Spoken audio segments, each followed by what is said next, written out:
Welcome to our YouTube channel invest money. Friends, अगर आप घर खर्च से सेविंग करते हैं सिर्फ 1100 रुपये महीना और आप सोचते हैं कि आपको इसे निवेश करके एक बड़ा फंड बनाना है और वो भी लाख 2 लाख रुपए नहीं, करीब 7 करोड़ रुपए का, तो क्या ये संभव हो सकता है?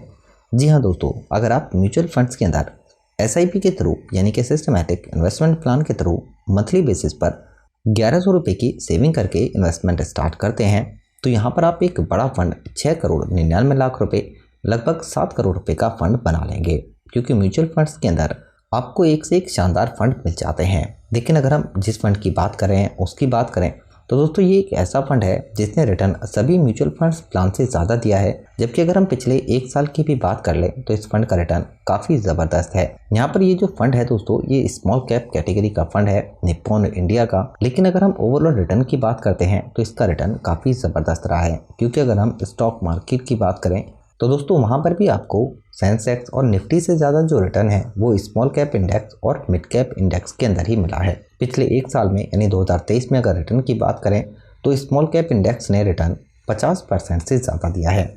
और ये जो फंड है दोस्तों, ये एक ऐसा फंड है जिसने जो रिटर्न है ऑल टाइम में वो 27% से ज़्यादा दिया है, जब वो भी कंपाउंड।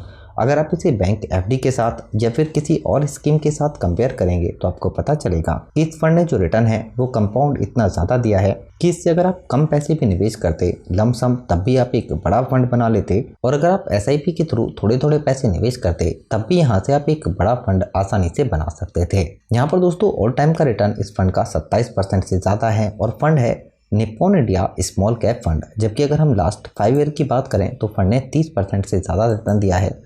और दोस्तों 1 साल में जिसकी हम बात कर रहे थे, इस फंड का जो रिटर्न है वो 50% से ज़्यादा है। और दोस्तों 1 साल में फंड का रिटर्न 53% से ज़्यादा है। लेकिन आमतौर पर म्यूचुअल फंडों में इतना रिटर्न नहीं मिलता है। 27% की हम बात नहीं कर रहे हैं, लेकिन इससे भी कम अगर आपको 24% का रिटर्न मिल जाता है और आप 1100 रुपये महीना की SIP स्टार्ट करते हैं, अगर आप 7 साल तक इस SIP को कंटिन्यू करते हैं तो आप SIP के थ्रू 92,400 रुपये का निवेश करके 2,39,000 रुपये का फंड बना सकते हैं और इसमें रिटर्न 1,47,000 रुपये का होगा। लेकिन दोस्तों अगर हम 14 साल की बात करते हैं तो इसमें आप SIP के थ्रू 1,84,000 रुपये का निवेश करके 15,06,000 रुपये का फंड बना सकते हैं और इसमें 13,21,000 रुपये का रिटर्न होगा।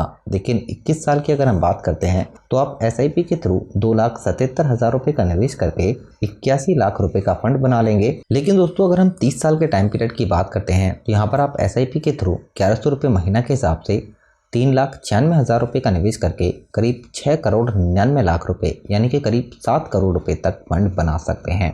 अगर आप दोस्तों लमसम भी पैसे निवेश करना चाहते हैं तब भी यहाँ पर अगर आप सिर्फ 25,000 रुपये का निवेश कर देते हैं तो 30 साल में 24% रिटर्न के हिसाब से आप 1 करोड़ 58 लाख रुपए का फंड भी बना सकते हैं। लेकिन अगर हम इस फंड की कुछ बेसिक डिटेल्स की बात करते हैं तो इस फंड का जो AUM है वो काफ़ी बड़ा है, 43,815 करोड़ रुपए का, यानी कि इतने पैसे लोगों ने इस प्लान के अंदर निवेश किए हुए हैं। जबकि फंड की रेटिंग काफ़ी बढ़िया 4 है। और दोस्तों इस फंड के NAV नेट एसेट वैल्यू का जो प्राइस है वो 156 रुपीज़ है। यानी कि आप जब पैसा निवेश करेंगे SIP के थ्रू तो जिस महीने आपकी SIP डिडक्ट होगी और जो भी करंट NAV का प्राइस होगा उसके हिसाब से ही आपको यूनिट लॉट की जाएंगी। लेकिन यहाँ पर अगर हम इस म्यूचुअल फंड प्लान की होल्डिंग की बात करते हैं तो दोस्तों यहाँ पर ये पोर्टफोलियो इसका काफ़ी बड़ा है। 203 स्टॉक हैं स्मॉल कैप कैटेगरी के जिनमें पैसे को निवेश किया गया है। और अगर हम टॉप होल्डिंग की बात कर लें तो इसमें tube investment, HDFC bank, KPIT technology, Apar industry, Bharat heavy electrical limited, यानी कि दोस्तों कुल मिलाकर स्मॉल कैप कैटेगरी के ऐसे स्टॉकों में पैसे को निवेश किया गया है जिसमें ग्रोथ आपको काफ़ी शानदार मिल सकती है। जबकि अगर हम इक्विटी सेक्टर एलोकेशन की भी बात कर लें तो यहाँ पर सारे ही सेक्टरों में पैसे को डिवर्सिफाई किया गया है और सबसे ज़्यादा पैसा कैपिटल गुड्स, फाइनेंशियल सेक्टर और सर्विसेज के अंदर निवेश किया गया है। जबकि दोस्तों अगर हम फंड के बीटा यानी कि एक एडवांस रेशियो होता है रिस्क को चेक करने के लिए, वो भी कम है इसका 1 से कम 0.85 का। दोस्तों फंड का अगर बीटा 1 से कम होता है तो यूजुअली माना जाता है कि फंड ने कम रिस्क लेकर ज़्यादा प्रॉफिट दिया है। जबकि फंड के एक्सपेंस रेशियो खर्चे की बात करते हैं तो ये कैटेगरी के हिसाब से कम है 0.66% का, यानी कि आप जो पैसा निवेश करते हैं तो एक्सपेंस रेशियो काट कर ही आपको करंट NAV के प्राइस पे यूनिट लॉट की जाती हैं। जबकि अगर हम टैक्स की बात करते हैं तो 1 साल से पहले म्यूचुअल फंड में 15% का टैक्स होता है और आपको 1 साल के बाद 10% का LTCG टैक्स देना होता है। अगर आपको 1 लाख से ज़्यादा प्रॉफिट होता है तब फंड को समीर रिच और तेजस मैनेज कर रहे हैं। जबकि निप्पॉन इंडिया एएमसी की बात करते हैं तो करीब 4 लाख करोड़ रुपए से ज़्यादा का AUM है इस म्यूचुअल फंड हाउस का, और फंड हाउस काफ़ी पुराना भी है। तो दोस्तों निप्पॉन इंडिया के स्मॉल कैप फंड में अगर आप SIP के थ्रू 1100 रुपये महीना निवेश कर देते हैं तो इससे भी आप एक बड़ा फंड आसानी के साथ बना सकते हैं। लेकिन म्यूचुअल फंडों के अंदर रिस्क ज़रूर होता है, इसलिए आप जब भी निवेश करते हैं तो ये ज़रूर ध्यान रखें कि आप कितना रिस्क ले सकते हैं और कितना पैसा आप निवेश कर रहे हैं, क्योंकि सारा पैसा ये स्टॉक मार्केट के अंदर ही निवेश किया जाता है।